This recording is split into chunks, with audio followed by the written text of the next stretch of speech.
High summer 2025, and deep in the Sumy forest, the Russian drone threat is ever present and growing. Zala drone.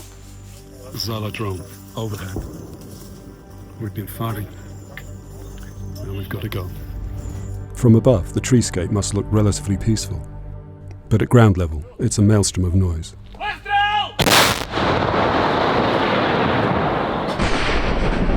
Outgoing and incoming artillery.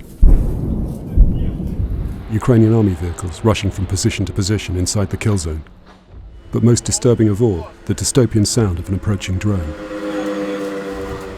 Some turn out to be friendly, others are not. Okay, well, we've come inside into the dugout again because another drone has just gone past again. The guys don't know who the drone belongs to, but I guess the educated guess would be a drone moving along this tree line would probably belong to the Russians. We're under quite thick tree canopy, but it's not perfect, and they're very, very drone conscious, and they follow protocol very closely. We've already had one near miss today. Саня, щось летить! Целенаправленно туда полетит. The Russian drones are hunting for something that is hidden in the forest. Something very big, and we hope very well concealed. The tank belongs to the elite Kraken Regiment, which helped stop the Russian advance in Sumy this summer.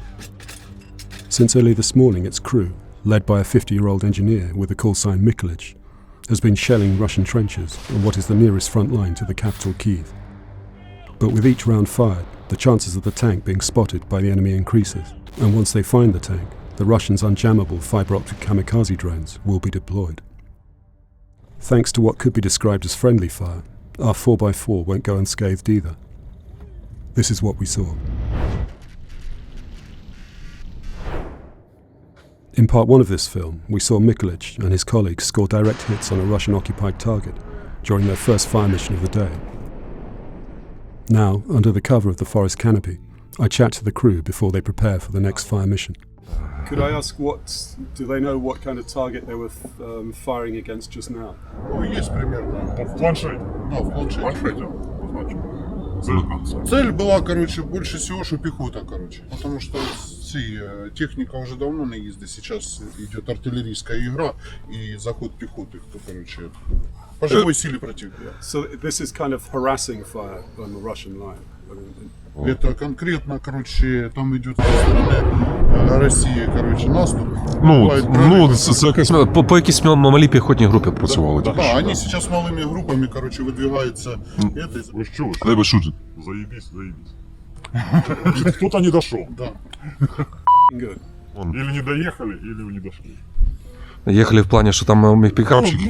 На мотоциклах они были. It's time for the crew to get back to business. They will first carry out a full ammunition reload while they wait for orders. Механик уже занял свое место, наводчик тоже сейчас выставляет фишку. Вы можете наверх залазить. Презент нужен. Мне точно. Я збираю, бо мені фанат сказав, збирай все, що можна. Потім задонати. И передайте, кто хочет, может на место наводчика сесть. Another drone comes past our thicket at low level. Вон полетіло. It's probably a Ukrainian vampire bomber and supply drone. A unit is operating close to our position. Ні, це наша. Welcome to the Baba Yaga, Или нет? Один может сесть. You can sit specifically.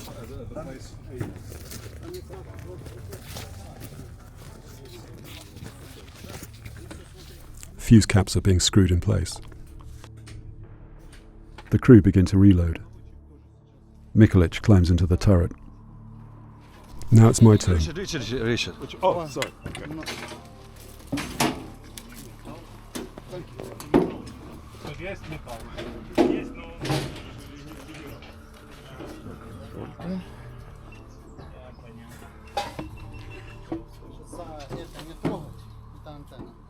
Don't touch the antenna. You can go from that side.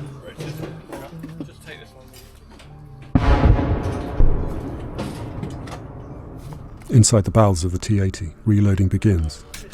First the 23-kilogram shell, then the propellant.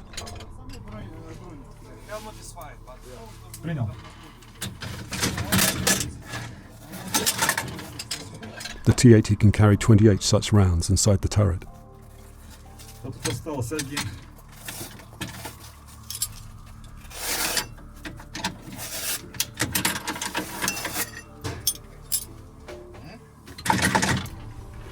Alex, could you ask, when they fire, when they're stationed using as artillery, how many crew are actually inside the tank when the tank is being used as an artillery piece? Коли ви працюєте, ну, як зараз, з закритої позиції, скільки людей в танку? 3 чоловіка. Three. As usual, yes. I'm invited to climb inside as loading continues. But first I'll have to take off my body armor in order to fit through the hatch.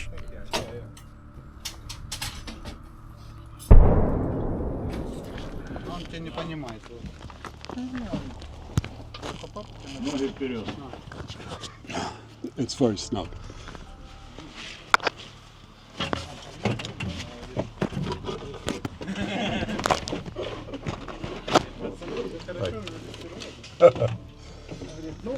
Поздравляем вас с решением, так сказать, невинно.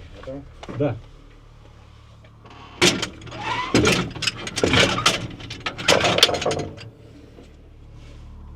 Принял.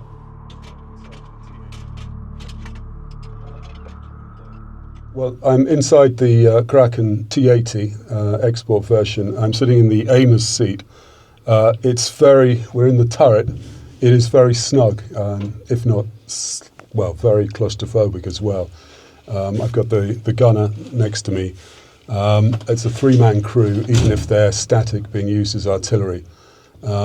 And sort of classic Soviet tank design where it's very low. There isn't much space at all inside the tank. And this is the first time I've been in one like this. I can see I've got armoured glass here. And the tank itself is at a slight angle because it's being used as static artillery. So it's like slightly standing on its tail. So it's I'm back in my seat here.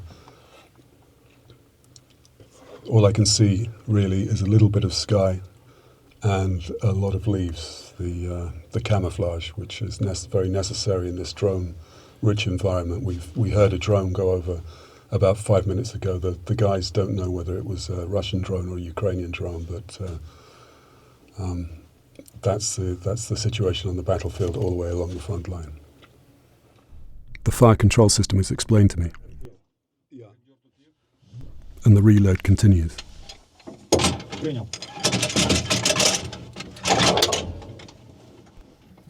Time for the real gunner to take over. A new fire mission has just been called in.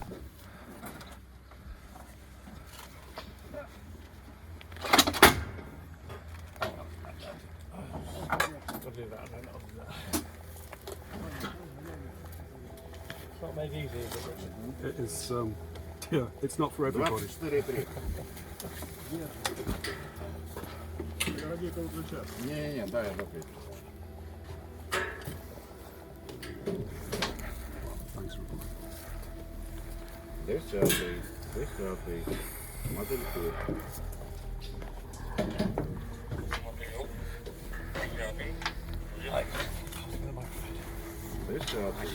Ми докормилися.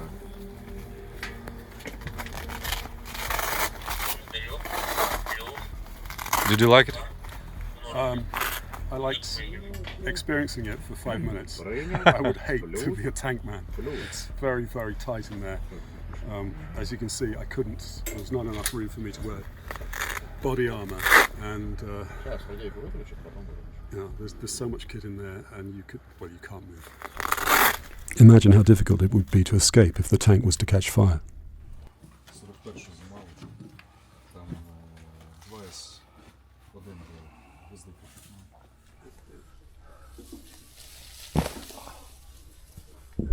How is your back? My back, it's fine. Okay. Movement both inside and outside the thicket. To the crash of artillery, signs that the tank crew is preparing to open fire again.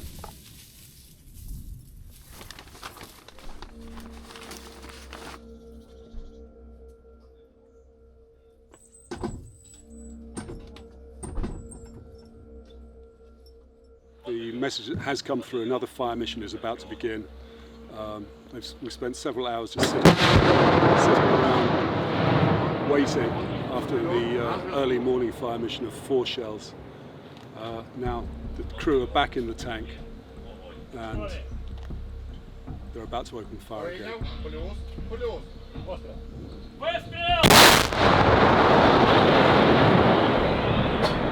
Which is what they've just done. My ears are ringing.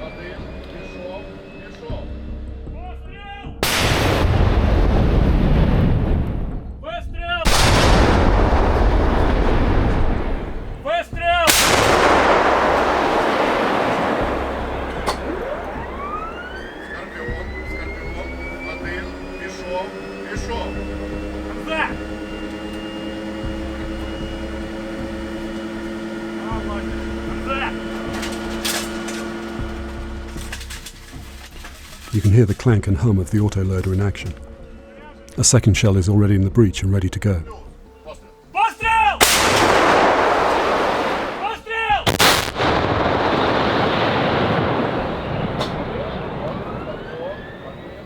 The barrel's going down a bit.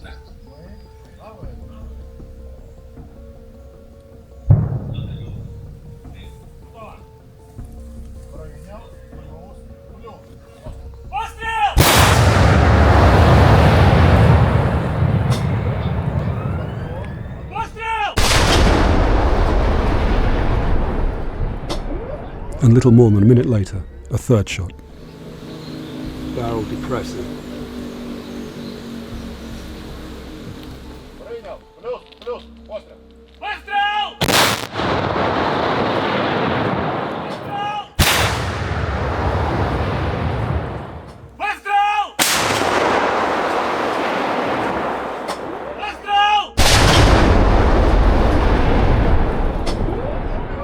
But before the tank can fire the fourth and what turns out to be the final shot of the mission, a familiar, hateful sound fills the thicket once again.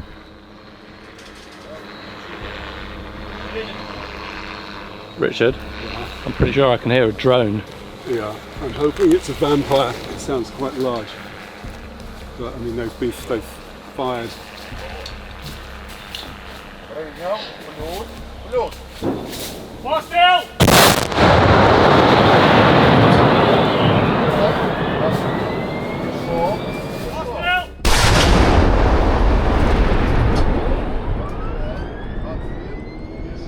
Is that finished? Yeah. Ah, there we go. Just Mission finished. yeah. Did you hear the drone though? Yeah. Vampire. Vampire. It was a vampire. It sounded heavy drone. More coordinates are called. The barrel elevates slightly. Then a new order comes. Ceasefire. The crew disembark again. The cut tree branches are returned to their camouflaging places.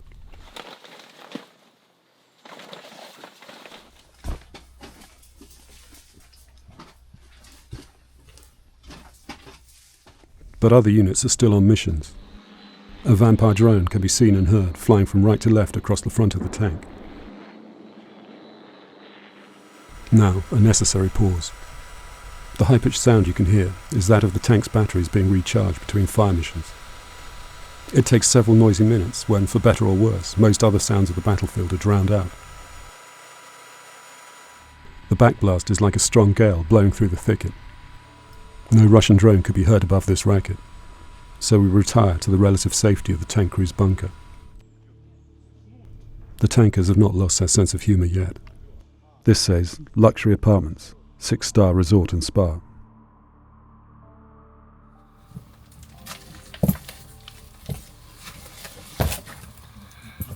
I'll tell you what, it's not a place for tall people. No, well, being inside a tank is not a place for a tall person. Well, I can straighten, but I mean, I can't actually get past that. Whereas I can walk under it without banging my head. This is the tank crew dugout. The T-80 has a crew of 3, and you can see 1, 2, 3, all in a row. That's it. There is nothing else here. They've got some earth and some tree trunks above us. This is possibly the least luxurious position that we've visited so far. It's so basic. Mattresses and a little tent up top with cooking stuff in it, enough to make coffee. This is not a place where you would live for weeks or months on end. And the crew, the tank crew, are in fact an emergency crew. They moved around the front line, put in a certain place when they're needed, and then moved on again. So they may be here for only a few days, maybe a couple of days at most, and then they'll be taken to another part of the line where they're more needed. But yeah, it's pretty primitive. Spartan, I think, is the right word for this. Another fire mission has been ordered. Time to return above ground.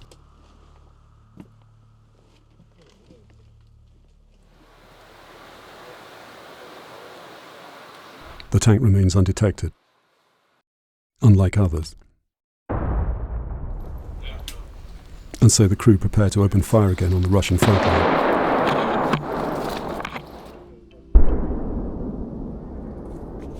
Once again, the foliage is cleared from the field of fire.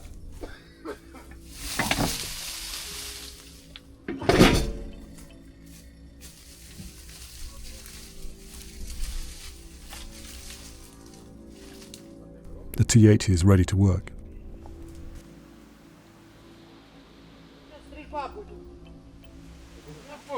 Постріл!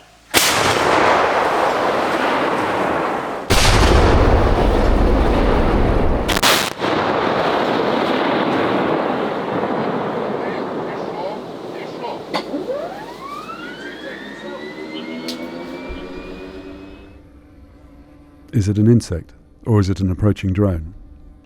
No, it's probably another Ukrainian vampire. Now the second shot of the fire mission. Постріл!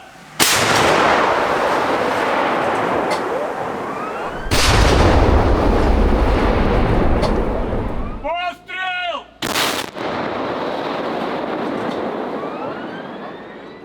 But then, another drone alarm. This time an unequivocal threat from one of Russia's best reconnaissance UAVs, the Zala.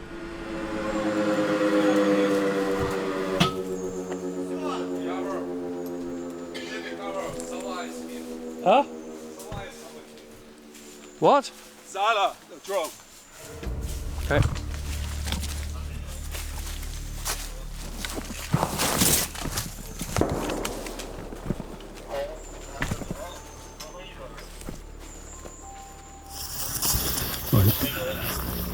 Zala drone, overhead.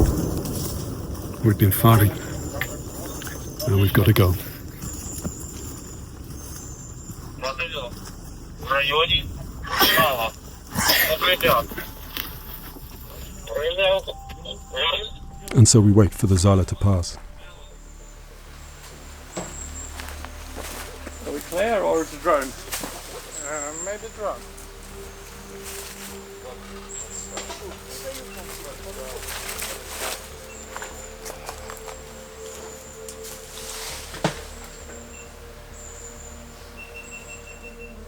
The bleeps you can hear is the unit's drone detector, still warning of the Zala. The crew have been putting foliage over the tank to better conceal it from the drone. Someone's gone. The canopy itself is our best camouflage. Time passes anxiously. Above the treetops, it's a lovely day. Eventually, the detector stops bleeping. The fire mission can continue once more. The men now shoot with rapid fury. Постріл!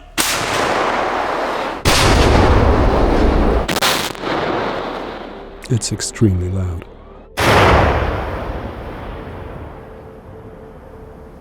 Fourth shot. Постріл!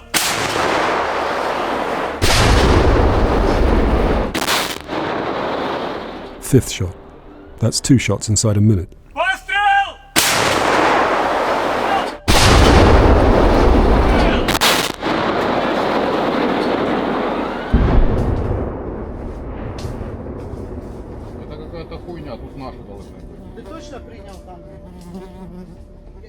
Sixth shot. Готові! Постріл!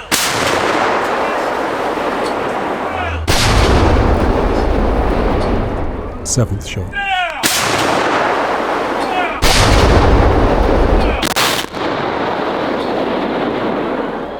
The Russian position has been pummeled accurately by 5 shells inside 5 minutes. The shoot is over. Все, Михалыч, фініш. Поняли!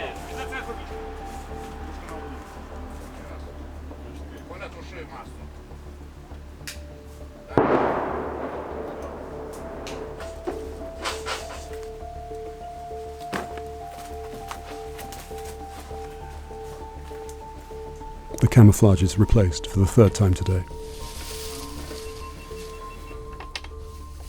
And we prepare to take our leave from what we think of as the safety of the thicket.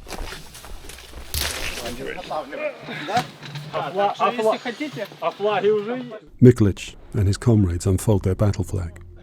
These frontline soldiers, older than most in any Western army, are incredibly cheerful and incredibly brave. They know the drones are always hunting for them. Hello, mate. Jacko, thank you very much. Thank you, just say thank you for Do we want to do a... Дуже дякую за вашу гостину. Richard, thank you. Jacko, thank you. We leave the thicket to run the late afternoon drone gauntlet back to base. As we do so, we notice that Daisy, our venerable 4x4, has suffered her first battle damage in more than 2 years of frontline service. The shock waves from the tank fire have cracked her windscreen from one side to the other. It will need replacing. The rearview mirror was also blasted off its mount. But we got away very lightly, given what later was to happen to the tank. It's now late afternoon and high summer hot. The mud of the early morning has gone. Sort of jungle mud to desert sand. 48 hours.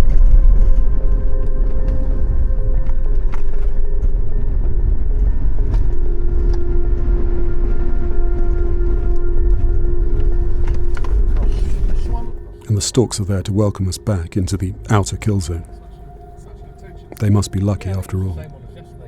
A few days later, the T-80's camouflage failed it at last. The Sumy forest canopy was no longer able to hide the tank from a Russian fibre-optic drone that came upon it during another fire mission. Another crew was operating it by then. Mikulich and his colleagues had been rotated out. The T-80 was destroyed by its former owners. The crew escaped the wreck and lived to fight another day. The battle for Sumy continues.